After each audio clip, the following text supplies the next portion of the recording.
Heraclitus called self-deception an awful disease and eyesight a lying sense. Diogenes Laertius.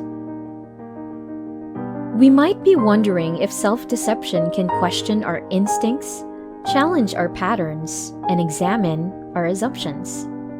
But Heraclitus says that self-deception is like an awful disease, and even our eyesight can be a lying sense. So does this mean we can't even trust our own senses? It might sound alarming at first, but let's consider it from another angle. Because our senses can mislead us, emotions can cloud our judgment, and optimism can lead us astray, maybe it's better not to rush into conclusions about anything. Perhaps we should observe what's really happening around us. Self-deception, that unchallenged opinion we sometimes hold, can lead us down a slippery slope, but when we choose awareness over it, we are able to take a beat before we act, becoming conscious of everything that's going on and gaining a clearer perspective on life. Remember, it's okay to take a moment before making decisions. If a person gave away your body to some passerby, you'd be furious, yet you hand over your mind to anyone who comes along so they may abuse you, leaving it disturbed and troubled. Have you no shame in that? Epictetus. We are known to be naturally protective of our physical bodies. We won't let anyone just take control of us, push us around, or give our bodies away to strangers. It would be infuriating. But when it comes to our minds, we tend to act quite differently.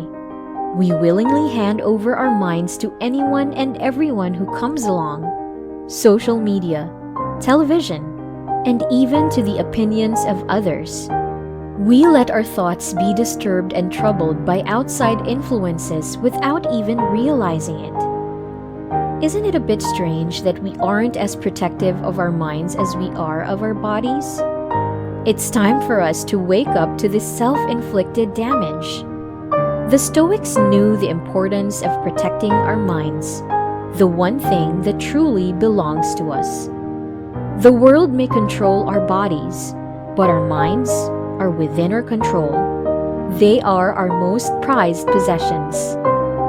We need to maintain command over our thoughts and perceptions, guarding against unnecessary distractions and disturbances. Above all, it is necessary for a person to have a true self-estimate, for we commonly think we can do more than we really can. Seneca. You know, it's funny how many of us resist the idea of truly knowing ourselves. We often think we're better than we actually are, and that can lead to some pretty unrealistic expectations. Just like Seneca said, it's a huge flaw to see ourselves as more than we truly are. But on the other hand, valuing ourselves less than we're worth is just as damaging. It's like when we face a situation that scares us, only to surprise ourselves by handling it like champs.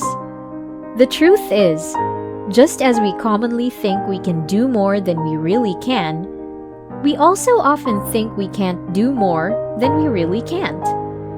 We often underestimate our own capabilities. But let's put an end to that mindset. It's not about tearing ourselves down or being overly critical. Instead, it's about honestly looking inward to understand what we're truly capable of. When we know our strengths and weaknesses, we can unlock our full potential and surprise ourselves with our abilities. So let's not fear the truth. Let's embrace it with open arms. So, concerning the things we pursue and for which we vigorously exert ourselves, we owe this consideration. Either there is nothing useful in them, or most aren't useful. Some of them are superfluous, while others aren't worth that much. But we don't discern this and see them as free, when they cost us dearly. Seneca. Seneca spreads a truth that reminds us to consider whether the possessions, achievements, and material goods in our lives truly hold value, or if they're just distractions in disguise. It's like that old saying, you can't take it with you when you go. But how often do we stop and ponder about the hidden costs of all this accumulation? In a world obsessed with more and bigger, Seneca urges us to reflect and mull over.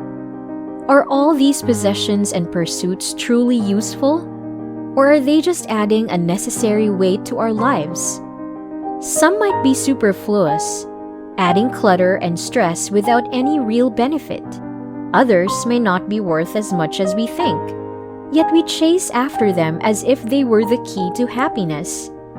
Even the things we get for free come with a cost: storage space, mental clutter, and the energy we invest in acquiring and maintaining them.